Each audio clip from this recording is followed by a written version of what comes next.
কোনো জিনিস তৈরি করলে হয় না, এখানে আবার অনেক কাজ আছে। এডিটিংও করা লাগে, ঠিকভাবে প্রেজেন্টেশন করা লাগে, ভয়েস এডিটিং করা লাগে, ভয়েস ঠিকভাবে এডিটিং হয়েছে কি না সেটাও লক্ষ্য করা লাগে, অনেক কিছু করা লাগে।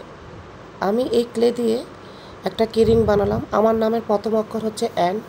আমার কাছে মনে হলো আমার নাম দিয়ে আমার একটা কিরিং হলে ভালো হতো। চাবি রিং বানালাম। চাবি রিং এখন একটা নেশায় পরিণত হয়েছে। আসলে ক্লে দিয়ে কাজ করতে আমার ভীষণ ভালো লাগছে, এর জন্য আমি এই ক্লে দিয়ে কাজ করছি। আর ক্লে দিয়ে কাজ করার সময় একটা জিনিস লক্ষ্য রাখবেন, বাজারে কিন্তু এখন অনেক নকল ক্লে পাওয়া যাচ্ছে। এগুলো কিন্তু আপনারা পরিচিত দোকান থেকে নেওয়ার চেষ্টা করবেন, অথবা পরিচিত কোনো পেজ থেকে নেওয়ার চেষ্টা করবেন, তাহলে আপনারা নকল ক্লে পাবেন না।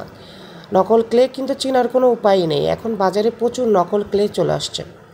যাই হোক, ফেভিকলের এই ক্লেটা আপনারা যে কোনো নিউ মার্কেটে অথবা যে কোনো বড় লাইব্রেরি দোকানে আপনারা পেয়ে যেতে পারেন। ক্লে দিয়ে আপনি সুন্দর করে আপনার মন মতো ডিজাইন করে নেবেন। আপনার নামের প্রথম অক্ষর দিয়ে যদি আপনি কোনো চাবি রিং বানাতে চান করে নিতে পারেন। এরপরে আমি পাশে দিয়ে একটা ফুলের শেড দিয়ে নিয়েছিলাম। ক্লেটা কিন্তু পুরোপুরি শুকিয়ে যেতে হবে।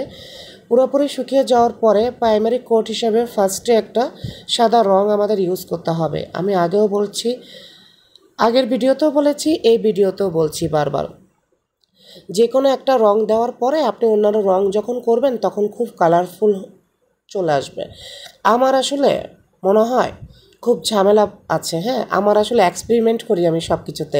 এক কালারের উপর আমি আরেক কালার দিয়ে দিই। এই যে দেখুন, নষ্ট করছি, এখন পার্পল কালারের উপরে সাদা কালার দিচ্ছি, নষ্ট করছি। এখন এই নষ্ট করা কালারগুলো কী করবেন জানেন? এই কালারটা যখন আবার শুকিয়ে যাবে এরপর আরেকটি আবার পার্পল কালার বসিয়ে দিবেন। তাহলে আপনি যখন এক্সপেরিমেন্ট করবেন, এটা যদি আপনার কাছে ভালো না লাগে আবার পরিবর্তন করতে পারবেন। যাই হোক, এইভাবেই কালার করতে হবে। কালারে কিছু বেসিক নিয়ম আছে, এগুলো অবশ্যই আমাদের মেনে চলতে হবে। অবশ্যই চাবি রিংয়ে কালার যদি লাগাতে চান তাহলে ওয়াটার কালার ভুলেও লাগাবে না, আপনাকে ভালো কোম্পানি অ্যাক্রিলিক কালার ব্যবহার করতে হবে। এখানে ফেভিকলের অ্যাক্রিলিক কালার আছে, আমাদের বাংলাদেশে বিভিন্ন কোম্পানি আছে। মরমার্টের অ্যাক্রিলিক কালারগুলো খুবই ভালো, আমি ব্যবহার করেছি। তবে এই কালারগুলো আমি না বানিয়ে নিয়েছি প্লাস্টিক কালার দিয়ে, প্লাস্টিক অ্যাক্রিলিক কালারের সাথে বিভিন্ন কালার মিক্সড করে আমি এই কালারটি বানিয়ে নিয়েছি। দেখুন, আমার চাবিটা বানানো শেষ, আমি ব্যবহার করাও শুরু করে দিয়েছি। এবং শুকিয়ে যাওয়ার পরে অবশ্যই বার্নিশ হিসাবে আপনাকে মরমার্টের বার্নিশটি ব্যবহার করতে হবে আপনি যদি কালারটি দীর্ঘস্থায়ী করতে চান। তাহলে আমার চাবি রিংটি কেমন হলো কমেন্ট সেকশনে অবশ্যই কমেন্টস করে জানাবেন। এবং আপনাদের ভালো লাগলে আপনারাও কিন্তু এই ধরনের ছোটোখাটো জিনিস আপনাদের বাসায় বানাতে পারেন। এগুলো বানাতে তেমন একটা খরচ হয় না, বাসায় যে কোনো অ্যাক্রিলিক কালার এবং ক্লে দিয়ে যে কোনো সহজেই বানিয়ে ফেলতে পারেন।